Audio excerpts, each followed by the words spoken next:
Okay, so we have all the speakers with us now. Matt Hamish has joined us, so that's good. So we'll get underway. I suspect that people will join us as we go along. So, good evening, good afternoon, and welcome to the first Cyberfest event of 2023. We've got 16 events throughout the month, and it's great to see you all here. So this event is being recorded, so there's plenty of opportunity to catch up. So I'm joined by my four illustrious guests today. We're going to start with Catherine in a minute, and then Paolo or Pavia, depending on how he prefers to be called. We'll be joining Dave and Hamish, and we're going to talk about starting your own business. So if you're working in cybersecurity, thinking about starting a new business, got a great idea, seen some ideas at work that are rubbish, and you think I could do better than this, then now's your chance to start thinking about getting it into business and creating your own enterprise. Yeah.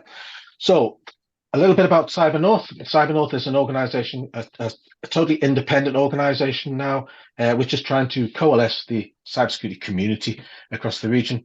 So if you think about it, we have about 80 companies delivering cybersecurity services, and then we have companies with cybersecurity that don't sell them, such as Nissan and Sage, for example. And then we've got 5 universities, and we've got 1,000 technicians, and we've got 5,500 students all going through this, and it all adds up to a big hinterland. And what we're trying to do through that process is to coalesce that into a sense of community.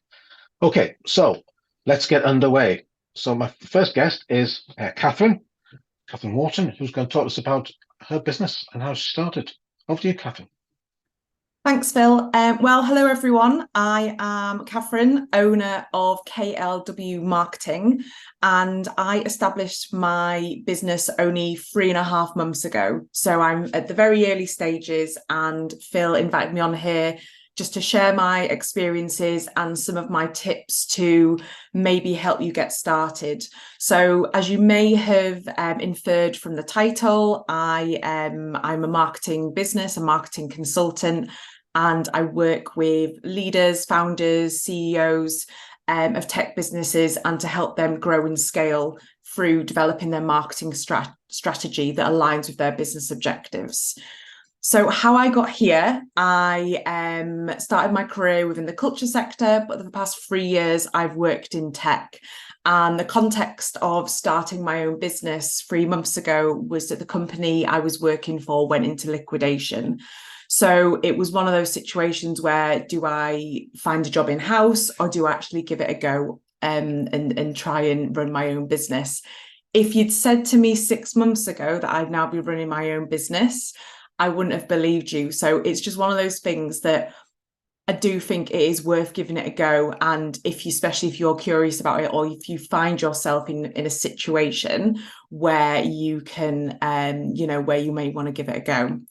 So I'm going to run through 5 things that I've learned. I'm not going to do a PowerPoint because I think it's PowerPoint overload these days, but I have written everything down into a PDF that I can share my notes afterwards. Or if you follow me on LinkedIn, then I'll post about it tomorrow. So feel free to make notes, but I'm just going to run through these 5 things quite quickly. So first of all, is spend time refining your business plan. So what I mean about business plan is think about your business description. So what are you doing? Who are you doing it for? Why are you doing it? What is your unique aspect of your business, whether it is in cybersecurity or another aspect of tech? You then need to think about your target markets, your customer base. You need to obviously think about who your competitors are, your pricing, your business operations, financial forecasting. Obviously, you need to throw your marketing in there and think about how you're going to raise the awareness of your business, and then also do some risk analysis and think about the future vision. So one really important resource that was so valuable to me was a social enterprise called PNE. They are based on Westgate Road, and they help you launch your own business. So definitely have a Google of them, check them out on social media. I did a 1-day intensive course with them, and that unlocked one-to-one business support with an advisor. So they were really, really helpful, and it's all free. So if you're curious and you want to know more about running a business, definitely go and speak to them. So sort of my number one thing of lessons learned is definitely spend time refining your business plan before you make the leap. So the second thing that I found really value was find the right digital tools. So when you're starting out, you're probably going to have to bootstrap. So in terms of a website, you don't need something that's all singing, all dancing. You know, you've got Wix, you've got Squarespace, WordPress, and just get something that's functional and that makes you look professional when you're launching your business. Other digital tools, Canva for design. You can get a free trial. I recommend putting your brand kit when you do your free trial, and then it's there once the free trial's over and you don't have to pay for it. It's all free. Get your workspace of choice, Google, Microsoft, whatever you feel most comfortable with. Again, that will make your life easier. Obviously, you do need to pay for it, but I think the plan that I'm on at the minute is £6 a month. So that does me. Obviously, social media, LinkedIn is going to be your best friend. It's all free. You don't need to pay for the premium. Just use that to help you grow organically and connect with people.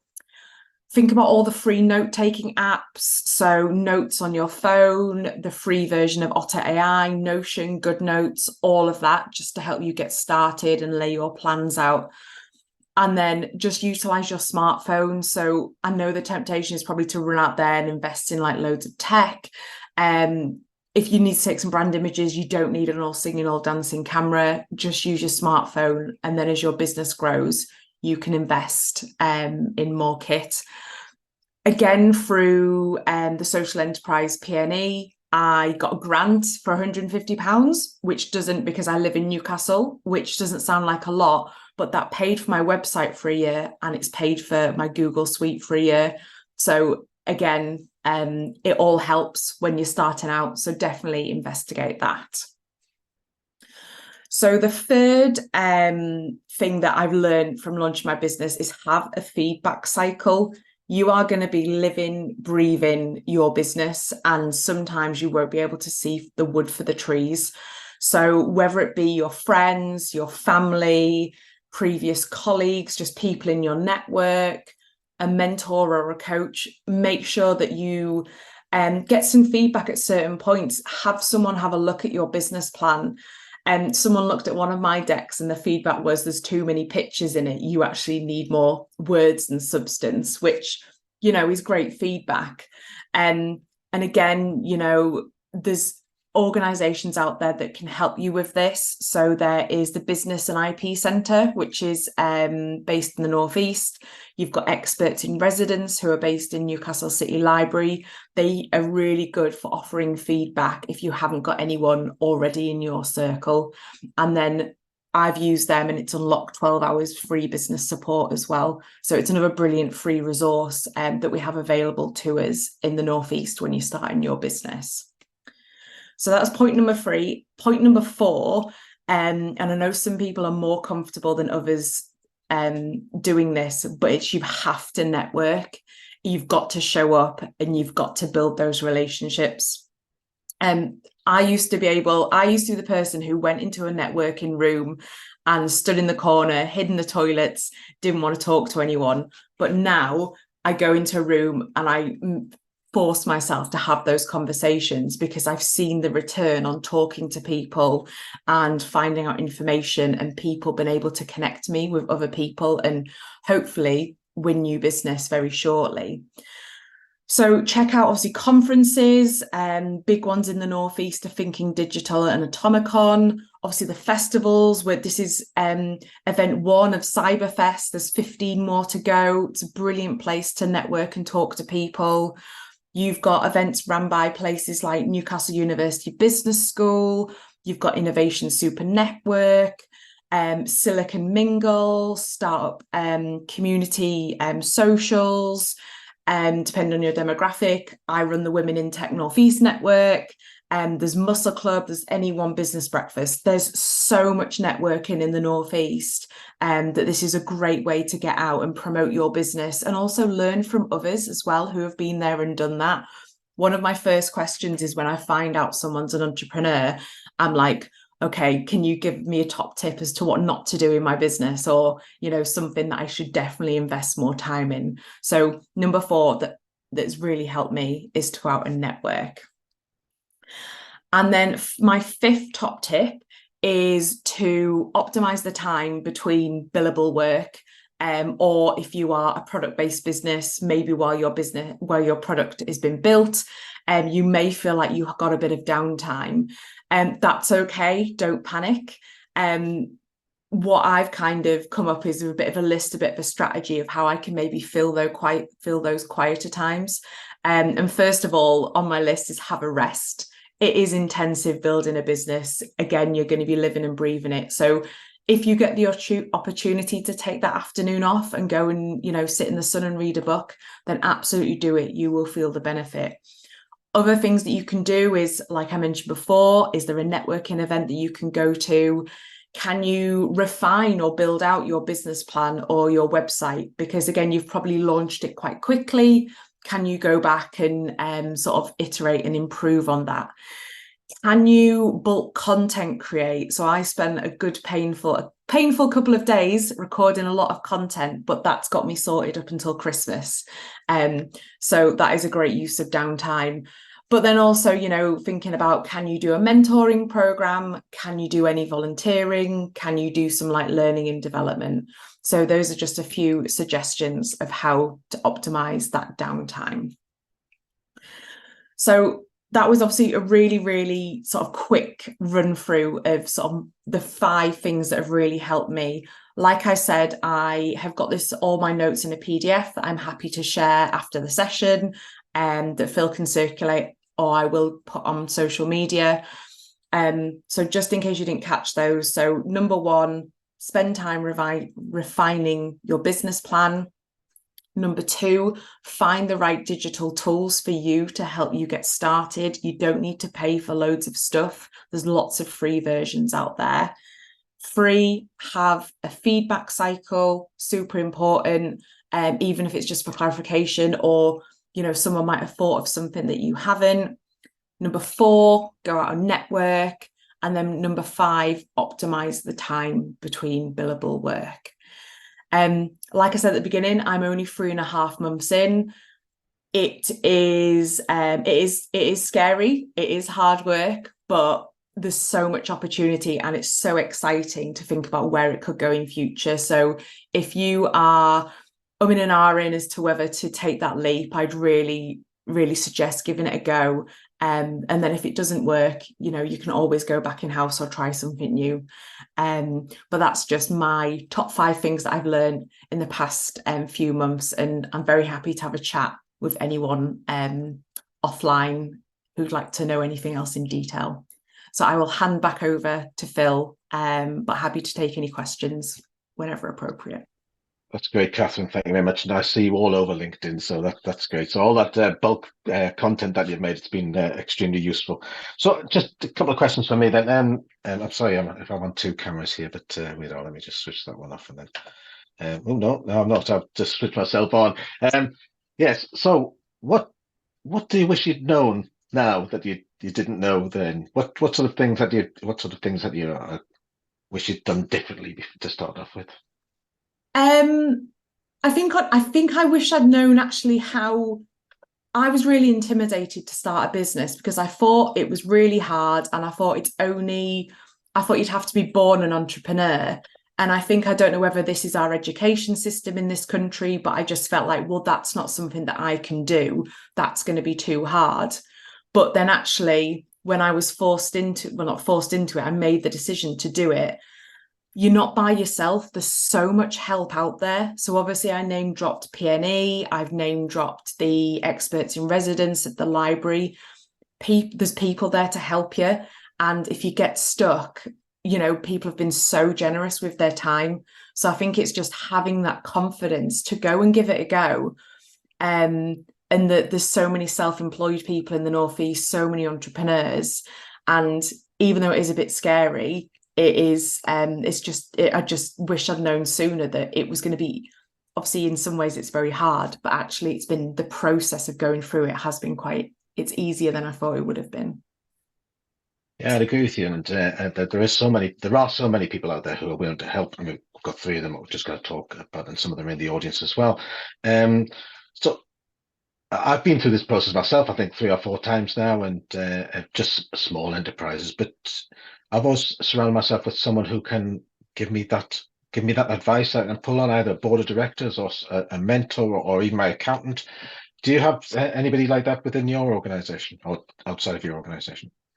Yeah, so I think I mentioned it there. So through PNE, I have got a business advisor. So I meet with them once a month and we talk through any challenges that I'm having.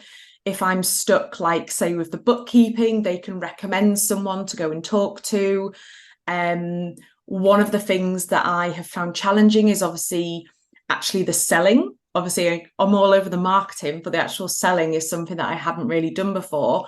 So I was able to unlock 12 hours of sales coaching through an expert in residence. So again, I meet with them and they're offering me this support and they're running their own business. So again, they offer me advice. And what I found is ask for help. If you've got a problem, ask, and people will be so generous with their time, whether it be someone that you meet at an event or whether you do just put something out on social media and be like, can anyone recommend someone that can support with bookkeeping? And you'll get loads of recommendations. The community has just been incredible, really incredible. Excellent, excellent. Thanks very much. We'll come back to you, but thank you very much, Catherine. And I'm really admire your enthusiasm, and it just comes across through the screen. And I wish you the best of luck. Not that you need luck. Anyway, we're going to move on now to well, one of the things you're going to need, you might want to think about when you're starting a business, is somewhere to go and sit, somewhere to work. And so I'm going to bring in Hamish from Flow. And you want to tell us a bit about yourself, Hamish? And in fact, I think you'd really consider yourself as a new startup. Yeah, definitely. We're very early phase. So I'm Hamish, founder of Flow, which is a co-working space in Newcastle. And I think the best thing, I'm just going to tell you a bit of my story of it's been going on for about 2 years. And I was over in France, managing some luxury hospitality chalets, and then saw with the whole world as like co-working is totally the future of. I had no idea what I was going to do, but I felt like I had this ball of putty and just like I will never forgive myself if I don't take this opportunity. So quit my job, came over here and spent kind of 8 to 12 months, 8 to 10, really trying to work out what the problem was. And I think this is the biggest thing of starting any business is work out what problem you're solving. Because if you don't know that, you're just gonna like go all over the place. So I spent the times like people are lonely at home. Why don't they want to go back into an office? Surely COVID's coming to an end. We'll just go back to the old solution. Spent a while working out why they didn't. And my conclusion, my research wasn't exactly particularly highfalutin or detailed. It was just speak to every single person possible. And it was all that people wanted some agency and they're working from home and they liked it. And they were like, I don't have to go and sit in an office where I'm told to sit from this hour and kind of sit like a naughty child because I don't trust you doing your work. So I was like, okay, if we're going to focus on agency, focus on their own life, how can then we create spaces that people actively want to be there? Um, so with that, then trundling myself off to actually, I can see Paul's on the call. Like reached out with him on Facebook and he told me about Tuss Park. And then I started working in Tuss Park smashing out endless documents that were useless that no one cared about, but I felt like it was what I needed to do. And then Dave came swooping in his Yorkshire way with his squeaky shoes and his cannolis, and then introduced me to my now business partners who were actually asset managing the building we're in. And so Dave, he'll introduce himself later, but it's from Barclays Eagle Labs and the support I had from that. It's like Catherine was saying, ask for support because you probably, as a founder, are good at maybe 10, 15% of what you actually need to be good at. So just accept that and that's fine and be great at what you're good at, but then go, I need a team around me to help me.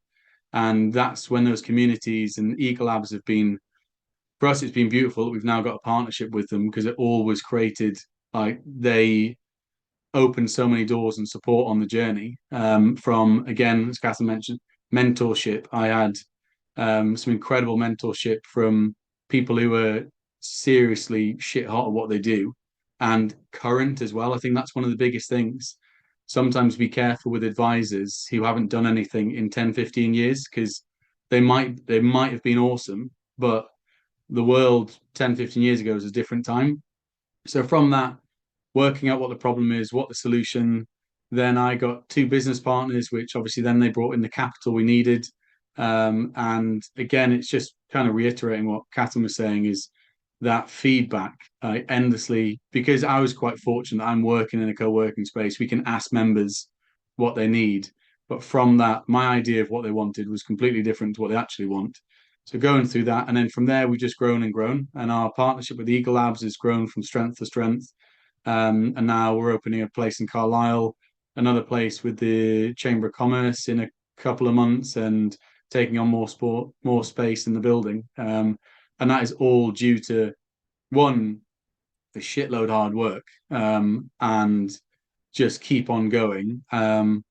But also, I burnt myself out massively at the start of the year, of just going, I need to do more, I need to do more, I need to do more. And that isn't the mentality to have. The mentality, it's going to be hard, but you also need even just a long weekend, like switch off, because if you try and do it, as I say this, also I can feel myself burning out at the minute as well. So it is an endless sort of, it's easy to say. And I used to get really pissed off when people would say stuff and then go, well, they're doing the same themselves. But at least have it in the front of your mind and going, I'm starting to burn out. I need to at least be aware of it and try to slow down or do something else. So I've gone off on a little random tangent there. So yeah, that's kind of my story. And again, if anyone's ever looking for support or just someone to listen to, I hate giving advice because I hate people giving advice to me. And whenever someone says, "What would you rather have done differently in 2 years?" and you think, I wouldn't do anything differently, because you need to go through all of those like fuck ups to go, right, I see why everyone was saying that. So the only thing is, take no advice, but listen to everyone, because then if there are 10 people telling you the same thing, there's probably a red flag. Whereas if you take everyone's advice, you'll just like, if you're a founder and you've got something off the ground, great, carry on and listen to your gut. So without giving advice, that's my advice. Excellent. So I'll not ask you the question about what you would do in 2 years' time, because you might get abusive about it. But that's great. That's amazing, amazing story. And I think that just having heard the two of you speak, but having people alongside you who can work with you and help you shape those ideas is a huge benefit. And there's so much advice out there. Yeah. And Soins, you did a lovely segue into Dave. I'm going to lead into him now. Dave, from Barclays Eagles, would you like to tell us a bit about yourself? Yeah, hi all. So my name is David Somerville, Ecosystem Manager for Barclays Eagle Labs in Newcastle, partnership with the Flo and the mighty Hamish. He referenced to me as cannoli, a cannoli passer, a cannoli giver. It's because I'm very generous with the cannolis. The co-workers will tell you in the space. So yeah, just to start on something very weird like cannolis, but there you go. So yeah, we are with Barclays Eagle Labs. We're a national incubator. I think we've got 38 locations now across the UK. Essentially, what do we do? So we're an incubator network. We support startups and scale-up businesses with a variety of mechanisms and support to help them on their journey. It can be from graduates leaving with an idea, so your ideation stage, right through to MVP, scaling and growing. And we offer many different types of support along the way. So first and foremost, we get to understand the business, meet the businesses, understand what their journey is and where they're at.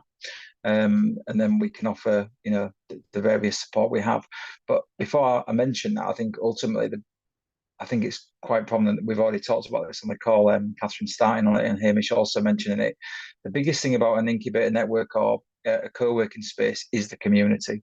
It's the opportunity to attend events, like Catherine alluded to earlier on, but also just sit down and meet some founders, because they're all going through the trials and tribulations of being a founder. It's hard, it's challenging, and it's tough at times. So I think having those like-minded people around you give you that peace of mind that one, you're not alone, and two, you get a good soundboard from speaking to these people. So I definitely would recommend any sort of co-working space to visit. The best thing about them is we all know each other, so we're very familiar and friendly with Palu and the guys at the Innovation Super Network, the guys over at Startup Grind, and many different organizations, and not just support organizations, but financial institutions as well, such as your NELs and your Mavens, your Mercies, etc., etc. So yeah, it's just a really good space to sort of like get together. So I just wanted to point that one out first, and it's probably an obvious one, but it's certainly something that I think any founder will tell you that's really important to get into that space. So what do Eagle Labs do? So we offer various support across the way as being a founder. We have many different things. So one of the more popular ones we've got at the moment is our mentorship program. So we've got mentoring through Codebase, Cambridge Business School, Accelerate Her, Panache Ventures, to name a few. So it's a free service. It's available to any sort of founder and business owner that needs that support. You can access it through the Barclays Eagle Lab website, or speak to myself personally. And the best thing about the mentorship is there's a mentor for everyone. So you could be someone that's got a really successful business, but you need help on growing your business, and it could be things like looking at HR or how to scale your business, but not too fast that you're going to, like Hamish said, maybe burn yourself out. So some of the mentors on there work for FTSE listed companies. Some of them have been tech entrepreneurs and founders themselves that have exited the business. So it very much depends on what support you need. So on our website, with all the mentor lists, you get a brief bio of every mentor, so then you can sort of understand where the mentor's been, what they're doing now, what their sort of specialism is, and that could be a specialism in things like industry, so health tech, for example, or it could be fintech or cyber. So it's quite nice because then you as a founder can choose who the best suited mentor may be for you. But you can have multiple mentors as well. Other things we offer is accelerator programs. So we have a couple in the run at the moment. So we've got our Black Founders Accelerator live at the moment. That's in its third cohort, where we've seen that grow year on year. So Natalie Ajeva, one of my colleagues, sort of founded that and has grown it massively. So that's there for Black founders to understand, how to scale a business, how to navigate certain challenges that you'll have, and it's a 10-week accelerator course that with a big party at the end, you might call it, but it's not about the party, it's about the support. We also have a female founders connection, so it's a network of female founders, which I think, Catherine, I don't know if you've ever seen it, or it might be worth connecting you to after the call, but that is essentially run by female founders. So originally it started in lockdown, virtually, where we're just trying to get different female founders from our various sites across the country on a call together to share their stories. And usually we'd have one female founder highlighting their business for the week, sort of discussing their journey, etc., and where they wanted to get to, but ultimately other female founders would be on the call for like a live Q&A, and again sort of sharing their stories. And we've now built that up to a female founders network, which you can register for and sign up for, and we also have Accelerate Her, which is mentoring specifically just for female founders. Other things that we have on offer at the moment is our funding readiness program. So that's a program where you can register on a 10-week accelerator, and it's how to navigate and understand the funding landscape. So that could be things like crowdfunding, grant funding, and your angel sort of VC funding options. So that gets you a good understanding of where you need to be and what you need to do. It can help get your pitch ready, and also at the end there is a demo day through our demo directory, which is another program we offer, which is a demo directory is essentially a platform where we have multiple investors, high net worth individuals, people that have maybe exited their business and have some money that they want to reinvest, as an investor, and the platform is really good because it's vetted by Barclays. It's not by us. We don't invest in businesses, but it's there for businesses to have the confidence that you can pitch to a business. It will go through the platform for you to potentially win an investment or have an introduction to the founder. But it's a national platform as well, so it's not just like Northeast or Newcastle investors, it's across the whole country, so it gives people more scope and potential options to look at winning investment if the business is good enough and ready for investment as well. And other things we do is events. Hamish and us guys over at Flow and Eagle Lab in Newcastle, we often put events on. They can be led around industry, or they can be led just around social. And again, to stress the importance of the social events, they're the ones that really bring the community together, bring in different people from different areas, and obviously enables that sort of introduction and early relationship building. Some of the bigger events that we do across the lab are things like the Marketing Meetup, which is a fantastic event and always brings in a good crowd. But we do many more. We've had events how to use TikTok. It's called TikTok You Don't Stop. I thought of that very original title, but that was around how do I use TikTok to market my business? How do I understand TikTok? I personally use the site. I just watch it and get lost for hours in the stream of videos that are in front of me, so I probably don't use it in the right way. But yeah, there's lots of different things that we do to offer support for businesses and founders. And I will be quiet now because I think I'm on a roll and I need to shut up. But yeah, so essentially that's what we're there for, support, very much like the guys have already been talking about. But obviously there's much more to it than that. I think the connections piece I keep going on about, that's massive. It's we've got founders now in Flow, for example, where they're a startup and they need some support. So we've connected them to another founder within the space, and then they're working together, collaborating. And then obviously they know people that someone else might not know. So it just brings in a whole new opportunity for these businesses and these founders. So yeah, love it, love the space, and I love my job. So thank you very much. Excellent. And you love cannolis as well, so that's fantastic. And so I'm just amazed at how much free stuff there is available to excluding the cannolis. It's just there seems so much stuff that people can make use of, and it seems like an endless stream of stuff. Just a quick question then.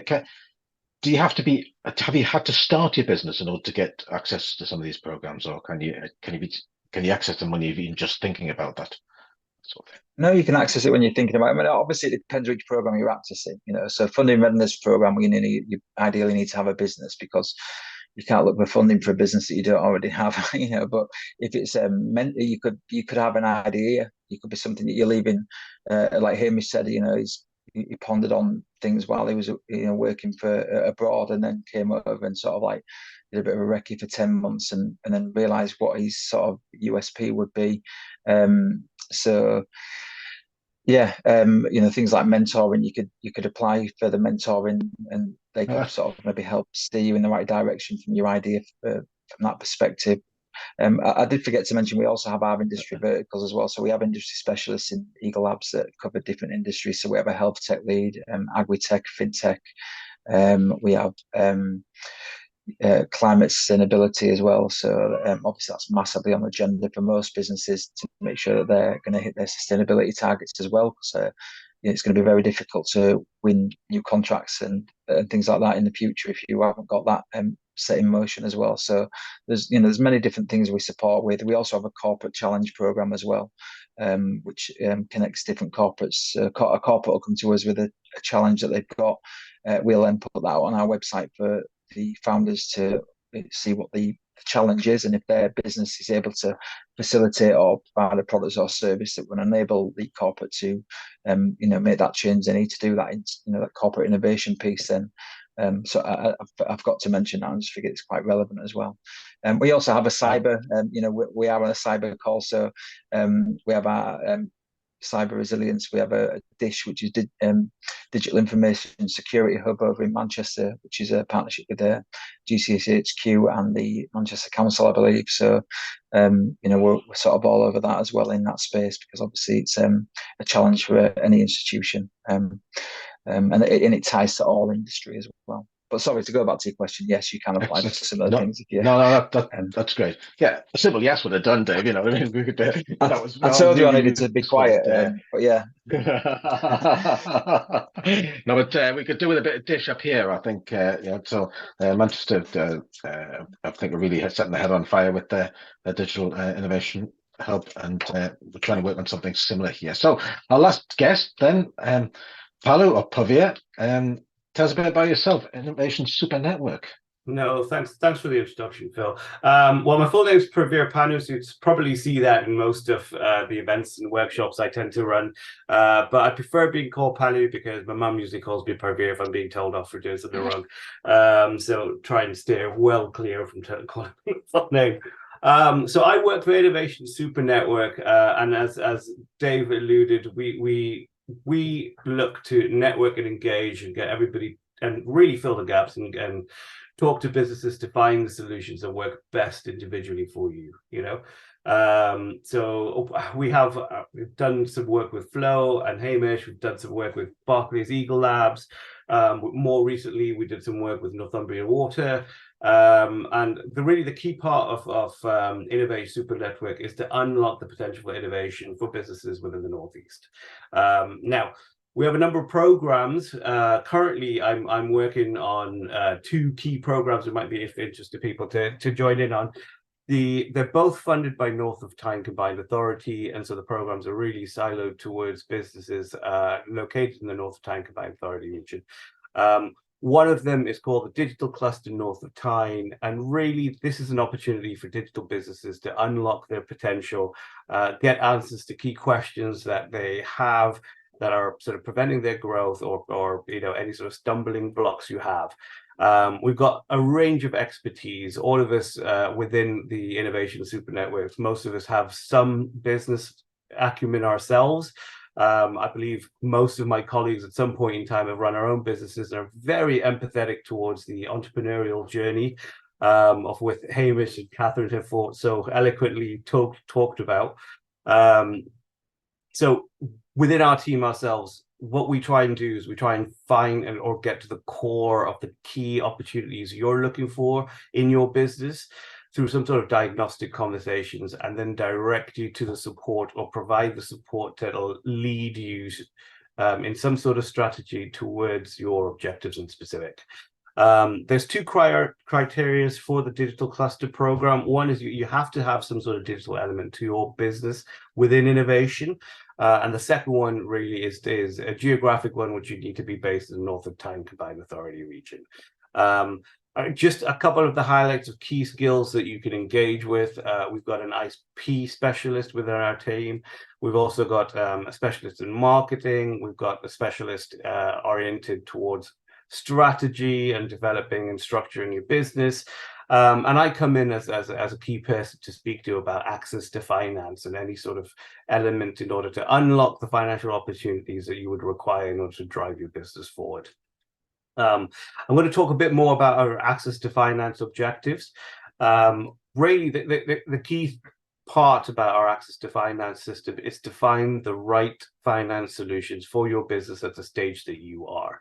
It's a very open-ended conversation, and the key thing is to really delve into your business, your objectives, and to analyze what sort of types of finance are key for you to be able to unlock the opportunities you have. And if you decide to sort of go further in any of the channels that are available that we can signpost you for, there'll be levels of support to that. Equity funding tends to be one of the big parts of our support that we provide. And the whole idea is if you're a business that has some experience in going to investors, we can enhance that opportunity or open doors for you. One of the key partners that we have is North Invest. We're also very heavily involved in the Newcastle Angel Hub. We spend quite a lot of time helping businesses prepare their pitch decks or get pitch ready or fill in major gaps that you might have within your business that can support you towards some success in finding the right investor for you. Honestly speaking, we're such an open organization, and we are called a super network for a reason. So working with Eagle Labs or working with other VCs within the area or working with other organizations outside of the UK is really a big part of what we try to do. I think the key part of where we come in is I'd honestly take the advice of Catherine and Hamish and really explore outwards what the opportunities lie within the Northeast.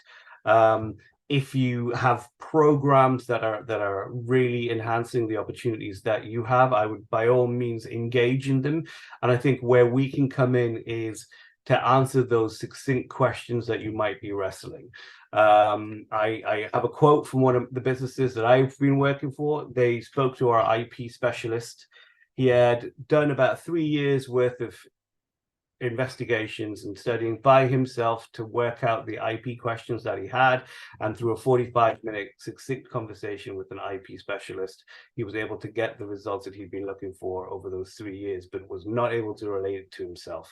So we kind of provide that opportunity for a knotty problem. You're not able to get through it, and if you want a fresh eye looking at it outside of your business to help you unclog the opportunities ahead of you, we're really geared and equipped in that sort of area to be able to support you. At the same time, I have guided businesses and helped them in developing structures oriented towards their access to finance needs. We do understand that if you're initially trying to tackle getting an investor, an angel on board, or presenting your business in a new way, it can be a very daunting thing to go through. Just the idea of the acronyms involved in some of the communication around taxes, like SEIS, EIS, taxation with regards to the opportunities you provide to an investor, or just how to structure your pitch deck, how to create that flow, what the expectations from an investor standpoint might be to take you on that journey. All of these sort of key questions. Really, the idea of our program is to demystify that and really be able to put your business forward in a way that works best for your objectives. I must admit, a big part of what we do is to challenge your business with your objectives in mind. So do be ready for a little bit of critical challenging, but the whole intention for it is to focus on the opportunities that you have and the objectives that you have, and really try and drive you and ask you the key questions and the right questions to get you moving towards your goals. So Digital Cluster North of Tyne, it's a free program. We provide 12 hours of support through the program. I have to admit, I do hate using the word free because it really takes your time out of the equation with that. There is, realistically speaking, for you to get the benefit in any of these programs, you've really got to put the time, the effort, and as Hamish put it, the hard work and graft to get any sort of progress through these programs. We can only give you the structures and the opportunities, but it's really for you to go, right, I've got the structure from part A to B. Now I need to go off until I can get ready to part C, and then I can access part D, which might be a funding opportunity. So I cannot take away hard work or engaging with our team or being quite proactive in your approach to get the support that you need. Very, very key towards anything you do within the Northeast or any sort of program that you get going within the Northeast. At the same time, if there's something that we feel we can't do within Innovate Super Network to support you, we will happily reach out to our partners or find an opportunity, be it a private opportunity or a funded opportunity that would work best for you, and we'll click you into that support necessary. Because the whole idea for what we try to do is engage with businesses to drive them forward, and that's key to our objectives. We have a new program coming up, which is Pathways to Funding. And really the whole idea for that is to, on one side of things, get businesses ready for investment or get businesses ready for any sort of money to come into the business. We would be talking about loans, grant opportunities, equity finance, or any sort of money coming into the business and seeing what's best for you. I do realize a lot of businesses might not want to engage in equity finance. And if you have a question about whether that's a right approach for your business, or if you'd like to challenge your own preconceptions about equity investment, we're a really good starting block to have a debate with us and kind of go, right, should I take equity funding? Is that an opportunity for me? What are my opportunities if I get an angel and I want to write a contract to perhaps at a later date buy my business back? All these sort of questions we can explore with you to see if there's any sort of way forward. So that's basically us in a nutshell. We do workshops quite regularly, and we have a digital meetup as part of our digital cluster program. My upcoming workshop is on the 7th of September, and it's all about valuing your business and defining your market size, which is really a key piece of the puzzle falling within your pitch deck or equity investment or forecasting opportunities for your business, or really creating a little bit of a plan of the future of your business or the growth objectives that you might have.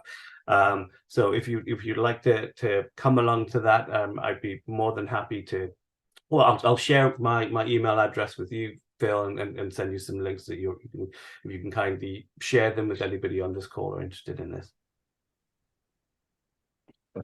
Super. That's great, Paul, and sorry for turning into your mother to start off at the beginning of the conversation. But so finance has always mystified me. I've never had to. My mother always calls me Philip when I'm bad, so there you go. Which of course I never am, but there you go. Yeah. So when should businesses start thinking about finance before they've got some revenue, or do they need to get revenue under their belt before they think about it, or does it not matter? They just need to think about it. I would literally structure a business with your financial objectives in place. So the sooner you start understanding what the opportunities for you to raise finances for your business in order to stabilize it, in order to give you a little bit of a cushion to get you going for a couple of months with it's so important that you start the discussion and the opportunity to research oriented around what financial solution is the best for you as early as possible. We recently did the Challenge North to Tyne program. I don't know if anybody's heard of that, but the idea behind it was we posed 2 challenges, one oriented around healthy aging, the other one oriented around decarbonization of homes. And the idea behind it was there was a £5,000 grant to give businesses an opportunity to give this program a punt or give your idea a chance. Now, what was really interesting about it is, yes, the £5,000 was very interesting, but we had a spectrum of businesses that had the £5,000 and within there started exploring the ideas much more fully. And through the exploration of the ideas, they realized that had they started engaging or figuring out what the financial costs for these ideas would have been months ago, some of them would have potentially saved huge amounts of stress, time, and resources, wasted resources. Had they trialed their business in the marketplace in sort of a very minimum viable product, or just as an experiment to see if the market was ready for their ideas, I think they would have resolved a lot of questions oriented in how they tackle their preconceptions of what the market would respond to. And so it was quite an interesting program to be involved with and see the spectrum of businesses and how they reacted to a new idea coming into market. And one of the key trends that I did see was any business that had thought about their financial future much earlier on through the process tend to be much more robust months or years down the line and much more ready for unforeseens than if they hadn't had this discussion earlier. Absolutely. Oh, that's great. So money does make things easier, doesn't it? But, it certainly does. So I've got about 10 minutes left of this. This time always whips by. So I'm going to come back to you, Catherine. So number 1 on your list was to refine your business plan. Have you touched it again since you started up? Yeah, I have actually. I following on from the sales coaching that I've had, I went back in and actually I was looking at the financials and the projections and refining those, because I think I was maybe a little bit too ambitious. So I have gone back in and looked at that. And then also I only looked a year in advance, and actually I was like, let's put some, high level aims in for year 3, year 5. So I've kind of put everything that I've learned back into it and refined it. And I think it's something that hopefully you'll always go back to, and you'll kind of sort of refine throughout the process. And so is it a living document for you, or is it something you put on the shelf and just forget until the next time you remember that you've got it? Is it something that you use to drive your business forward? Yeah, so it's like my Bible. It's a living document. It opens as soon as my Mac opens. I don't dip into it every day, but I do try and have a look in. I have like a recurring appointment in my calendar so that to try and remind me to dip in. I know it's not always possible because you get sucked into client work, but I have the best will in the world. I try and look at it at least on a weekly basis, if not a couple of times a week. And even if I don't make any changes, I think it just is reassuring that I'm like on track, or I might need to put a little bit more of the strategy into place. So it's definitely a living document. Yeah. Okay, that's great. And then, so come to you, Hamish, and I'm pretty certain you'll have a business plan. But I was intrigued by what you said, where they said you were in France and you just decided to give up your job. That must have been a momentous decision. How did you arrive at that? It was, but it was more. I very much believe in like the oh shits are better than the what ifs, and that is something that my mum like has ingrained in me for my Well, whole did your mum life. really say that? Did she really say that? Did she? Yeah, no, no. When you meet her, you realise she's quite a woman. And I do really believe, and if you don't have like, I really don't want to be led by fear, because if you have, it's really good to be clear. And it's like what Catherine was saying about your business plan. For us, our main thing is our cash projections and forecasting.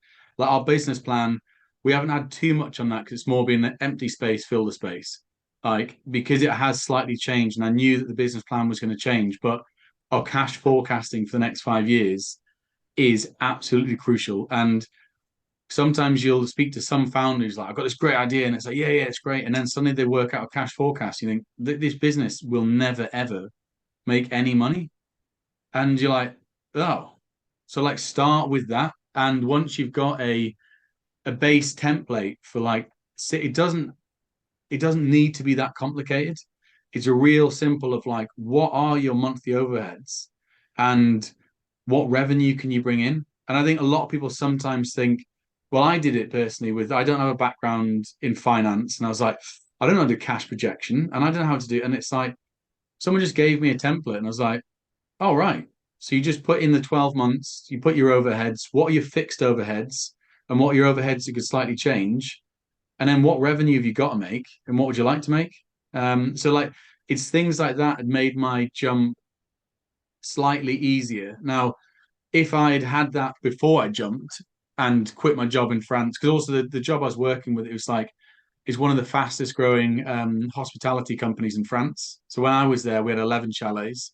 When I left, we had 50 and 9 hotels. And that was in a space, I was only there 2 years. This company was insane. But it was that thing, I had this driving something in the gut that you can't quite describe to anyone. And if you've got it, if you don't take it, like be be wary and go, okay, what cash do I need to survive? What would I like to have and what would be great? And you've got those three different options and make sure you have enough to like I was doing up I was refurbishing like cottages in Yorkshire and doing all sorts of weird things. And the big jump then to completely stop a revenue stream coming in and then going full time on your company, at some stage you have to do it. Like you can't, like I would advise people not to remove their income stream until there's a point where you're like, I'm ready, I have a plan. As much as your plan will be hopelessly underplanned, at least if you have a plan, that's a good place to be in. And it's that thing of going, that is okay. It doesn't need to be great because there is no way you can be great at the start.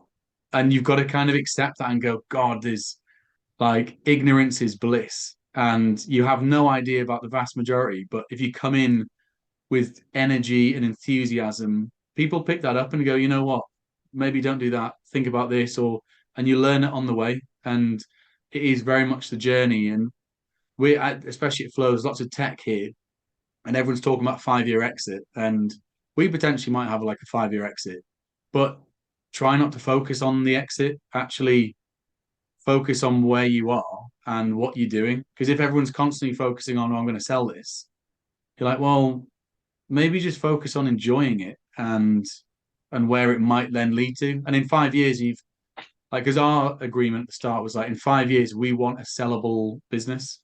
So either it's a business that's doing really well and we'll just keep it, or someone is doing really well and they want to buy it. So either way, it's let's aim for having a business that's doing really well in 5 years. And that way you don't have this, well, I just need to sell, I need to sell. Because it's like 5 years is a lot of your life. Yeah, absolutely. And especially when you're my age, Hamish. Yeah. Well, yeah, when you get to your okay, late 30s, Phil, it must be tough. Yeah, absolutely. I'll let you know when I get there, Hamish. And yeah, I won't say my late 30s again. I won't say late much again. But never mind. Captain, did you ever have that feeling in your stomach that you've just got to go and do it, or was this more circumstance? It was a little bit of both, because obviously there was the unavoidable redundancy through the liquidation, but I had some job offers, and I just wasn't excited. I just wasn't excited, and there was this niggle that I was like, I want to give this a go, because even though I don't know how to run a business, I've got what Hamish said. I've got the drive, I've got the enthusiasm, I've got, I can put the fear to one side and I can just give it a go and just ask for help. I know things are going to go wrong. I spend most of the time making it up as I go along, but it's that kind of blind ignorance is I know things are going to go wrong and I'll cross that bridge when I come to it, but it's just giving it a go. It's really invigorating, actually, and just that being like proper master of your own destiny, and that's really exciting. I absolutely agree with you, because my opportunity was being given a chance to retire early, and I left, set up my own business, and a couple of weeks later somebody said to me, but you were going to do this anyway, Phil, weren't you? And I thought, was I? So they clearly knew me better than I knew myself. Anyway, last word from you, Paolo. It terrifies me to borrow loads of money. How do people get over the fear of getting the right level of investment in their business? Unfortunately, the reality is it's going to be very based on you individually and mitigating your own personal risk. So I'll be honest with you, it's truly dependent on your circumstances. You're going to have to look at your life, how you want to do things, and whether this level of risk, if it doesn't work for you, is worth going down. They are different ways that you can look at uncapping money. So obviously a loan is simply one of them. It might not, I always advise businesses when looking for a loan, if it's not going to grow your business, I really wouldn't want a business tackling a loan, just from the perspective of the idea is you're going to have to refurbish this thing regularly. It's going to take money out of you. It's going to be an expense of the business. Really, if it's not going to enhance and add more profitability onto the business, I'd really question taking a loan. When I look at equity investment, I think the key thing that a lot of businesses don't realize about equity investment is, as Catherine put, a lot of businesses have been very successful and they started from nowhere, not knowing anything about businesses. And they've learned through their journeys and they've been able to sort of evolve themselves to be able to tackle this beast as going out there and getting investment, Yes, there's great potential in getting investment. And the truth of the matter is investors are looking for people more than what the business can deliver. So if you come across as ambitious, keen, willing to learn, driven, and you've really put your work towards representing your business, you'll tend to do well in the investment area of things. But the key thing is the proof is really in the pudding, and you've really got to make that solidity in the evidence that you provide forward to be something that's really robust. Excellent. Okay, look, thanks. And we've run out of time, which is amazing, because we always seem to do this sort of things. I've also run out of speakers. A couple have had to rush off to the next event. So, okay, there's 15 more events to go. Please look out for them. Cybernorth.biz #Cyberfest. There's lots of information there. The next one is next Monday, I think. Catherine, thank you very much. Paolo, thank you very much, and also thanks to Dave and Hamish, who have come off the call. And we'll put notes on how to access the support within the notes that we circulate. Okay, thank you very much then. Cheers. Thank you very much. Thanks, everyone. Bye. Bye.